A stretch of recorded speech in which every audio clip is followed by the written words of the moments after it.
বেলপাহাড়িতে ভালুকের আতঙ্ক। বেলপাহাড়ির ভুলাভেদায় লোকালয়ে ভালুক। জোড়ামের জঙ্গল থেকে লোকালয়ে ভালুক। গত কদিন লোকালয়ে একের পর এক বন্য প্রাণী। লোকালয়ে বারবার বন্যপ্রাণী ঢুকে পড়ায় চিন্তায় বন দফতর।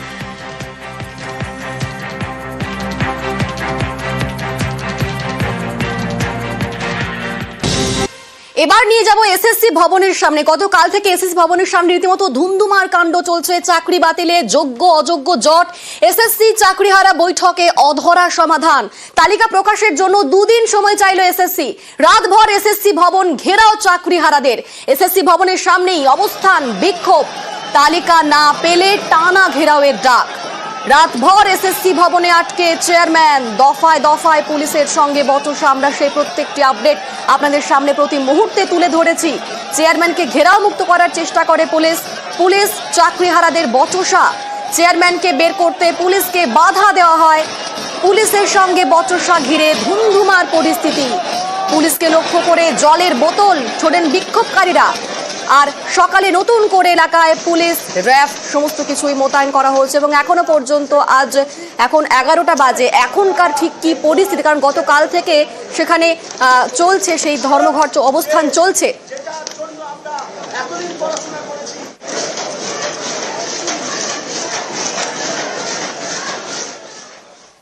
আমরা সকাল থেকে দেখেছি সেখানে কিন্তু অবস্থান চলছে। আর এখন সকাল 11টা বাজে। এখনকার ঠিক কি ছবি, আমাদের সঙ্গে সেখান থেকেই রয়েছেন প্রতিনিধি সুদীপ্ত। বলতে পারবে সুদীপ্ত, এখনো পর্যন্ত সকাল 11টা বাজে, এখন অবস্থান, চাকরি প্রার্থীদের অবস্থান এই মুহূর্তে কি, তারা কি বলছেন, ছবিটা ঠিক কিরকম তুমি দেখতে পাচ্ছ?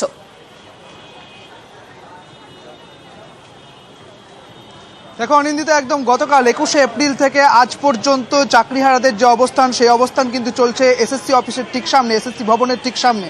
একেবারে ব্যারিকেড করে গেটে নিরাপত্তা রাখা হয়েছে, পুলিশ রাখা হয়েছে এবং মহিলা পুলিশ রাখা হয়েছে, একই সঙ্গে র্যাব নামিয়েও রাখা হয়েছে। তুমি যেটা জানো যে গতকাল যখন খাবার, জল এবং এগুলো যখন দেওয়ার জন্য আনা হচ্ছিল, চেয়ারম্যান এবং যারা কর্মচারীরা ওখানে আটকে রয়েছেন অর্থাৎ এসএসসি ভবনে, তাদের জন্য ঠিক তখন কিন্তু চাকরিহারা যারা রয়েছেন যোগ্য শিক্ষকেরা এবং তারা সেই খাবার কিন্তু ফেলে দিয়েছিলেন। তারা কোনোভাবেই ভেতরে ঢুকতে দেননি। আজকে সকালবেলা 10:30 নাগাদ তারা যেটা ঘোষণা করলেন জল এবং ওষুধ, প্রয়োজনীয় ওষুধ এবং জল এবং খাবার যদি ভেতরে যায় তাহলে তারা সেই ওষুধ এবং খাবার কিন্তু পৌঁছে দিতে দেবেন। তার কারণ কি? তার কারণ তারা বলছেন যে এই জল এবং খাবার এবং ওষুধের অছিলায় কোনো রকমভাবে বেরিয়ে যেতে পারেন চেয়ারম্যান, কোনো রকমভাবে কর্মীরা বেরিয়ে যেতে পারেন, কিন্তু সেটা তারা করতে দেবেন না। কার্যত খাবার, জল এবং ওষুধ যদি প্রয়োজন হয় তারা কিন্তু সেই সমস্ত কিছু তারা ভেতরে প্রবেশ করতে দেবেন। একই সঙ্গে গতকাল যেরকমভাবে তারা অবস্থানরত অবস্থায় ছিলেন, এখনো পর্যন্ত তারা কিন্তু অবস্থানরত অবস্থায় রয়েছেন। আপনারা কালকেও ছিলেন তো? হ্যাঁ, কালকেও ছিলাম। এখনো পর্যন্ত অবস্থানরত অবস্থায় রয়েছেন? হ্যাঁ, আর থাকবো। কিছু কি বলা হয়েছে এসএসসির পক্ষ থেকে? না, কালকে তো বলেছিল 6টার সময় লিস্ট দেবে, দিয়ে তো আর দেয়নি। তো ওনারা যদি যোগ্য অযোগ্য লিস্ট দিতে না পারছেন, এখন আপাতত সিবিআই যাদেরকে অযোগ্য বলে চিহ্নিত করে দিয়েছেন ওদেরকে টার্মিনেশন লেটার ধরাক, যাতে বাদবাকি মানুষজন জানতে পারে যে কারা যোগ্য কারা অযোগ্য। আমরা তো কোনো দোষ করিনি, আমরা তো এসএসসি যেরকমভাবে নোটিফিকেশন করেছে আমরা ওইভাবেই পরীক্ষা দিয়েছি। আমরা পুরোপুরি সিস্টেমেটিক ওয়েতে চাকরি পেয়েছি। আপনারা একটা ঘোষণা করলেন, দেখলাম যে কিছু টেন্টেড যারা রয়েছে তারা এখানে আসছেন, কিভাবে আপনারা জানতে পারছেন? আমরা ওই লিস্ট দেখেই আমরা কারোর পরিচিত আছে আমাদের একই স্কুলের কাছাকাছি স্কুলে, আমরা ওই যে লিস্ট বের করেছিল সিবিআই, সেই লিস্ট দেখে আমরা শনাক্ত করতে পারছি। আপনারা আজকে বললেন যে খাবার এবং জল যাতে প্রবেশ করতে দেওয়া হোক, কেন বললেন? কারণ ওনারা যাতে অসুস্থতার অজুহাত দেখিয়ে যাতে চলে না যেতে পারে, আর এটা আমাদের মানবিকতা। আমরাও তাদের বক্তব্য শুনছি, তারা কিন্তু এখনো পর্যন্ত তাদের অবস্থানে অনড় রয়েছেন। আর অপরদিকে রাত পেরিয়ে সকাল হয়ে গিয়েছে, এখনো এসএসসি ভবনের সামনে কিন্তু অবস্থানে বসে রয়েছেন চাকরিহারারা। নতুন করে যেন অশান্তি না হয় তার জন্য কিন্তু প্রচুর পুলিশ, র্যাব মোতায়েন রয়েছে। বারাকপুর ও বারুইপুর থেকে নিয়ে আসা হয়েছে ফোর্স। এসএসসি ভবন থেকে করুণাময়ী পর্যন্ত বাড়তি নিরাপত্তা রয়েছে, যেন কোনোভাবেই কোনো অশান্তি না হয় তার জন্যই ইতিমধ্যেই প্রচুর পুলিশ বাহিনী মোতায়েন করা হয়েছে। এসএসসি ভবন থেকে করুণাময়ী পর্যন্ত বাড়তি নিরাপত্তা এবং এখনকার ঠিক কি ছবি নিরাপত্তার আমাদের সঙ্গে সেখান থেকেই রয়েছেন প্রতিনিধি সান্নিক যাতে অশান্তি না হয় তার জন্য প্রচুর পুলিশ র্যাব আমরা দেখতে পাচ্ছি ছবিতে। এখনকার ঠিক কিরকম ছবি নিরাপত্তা ছবি তুমি কিরকম দেখতে পাচ্ছ এই মুহূর্তে?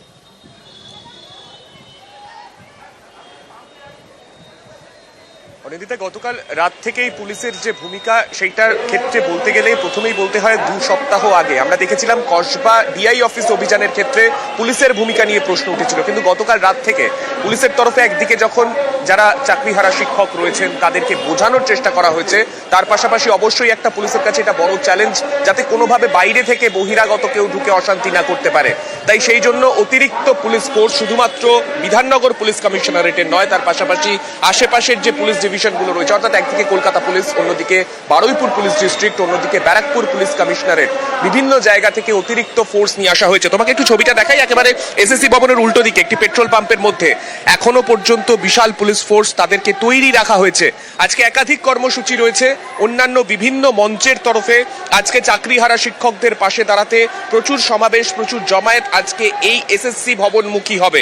ঠিক তার আগেই যাতে নতুন করে কোনো অশান্তি না তৈরি হয়, এই জমায়েতের অছিলায় কোনো গোষ্ঠী যাতে এখানে এসে এসএসসি ভবনের সামনে অশান্তি না তৈরি করতে পারে। চাকরিহারা শিক্ষকদের ক্ষেত্রে পুলিশ যেমন নমনীয় ভূমিকা নিচ্ছে, কিন্তু সেক্ষেত্রে যাতে সেই নমনীয় ভূমিকা কোনোভাবে বাইরে থেকে কেউ এসে অশান্তি না করে, সেই জন্য কিন্তু পুলিশকে প্রস্তুত রাখা হয়েছে, র্যাব প্রস্তুত রয়েছে, সমস্ত কিছুকে কিন্তু একেবারে প্রস্তুত রাখা হয়েছে। দুপুরের দিকে যখন একের পর এক জমায়েত আসবে, সেক্ষেত্রে আরো অতিরিক্ত পুলিশ ফোর্স আনানো হবে।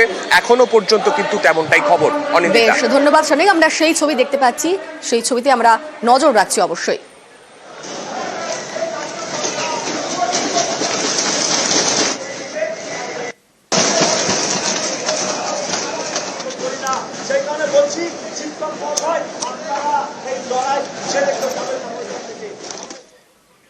ডিরোজিও ভবনে অনশনে চাকরিহারা শিক্ষাকর্মীরা, অবস্থানে গ্রুপ সি গ্রুপ ডির চাকরিহারা শিক্ষাকর্মীরা। সুপ্রিম কোর্টের নির্দেশে চাকরি হারিয়েছেন 3400 গ্রুপ সি ও ডি কর্মী। গতকাল পর্ষদ সভাপতির সঙ্গে বৈঠকে গিয়েছিলেন তাদের 8 সদস্যের প্রতিনিধি দল, কিন্তু কোনো সদুত্তর না পেয়ে অবস্থানে চাকরিহারা শিক্ষাকর্মীরা।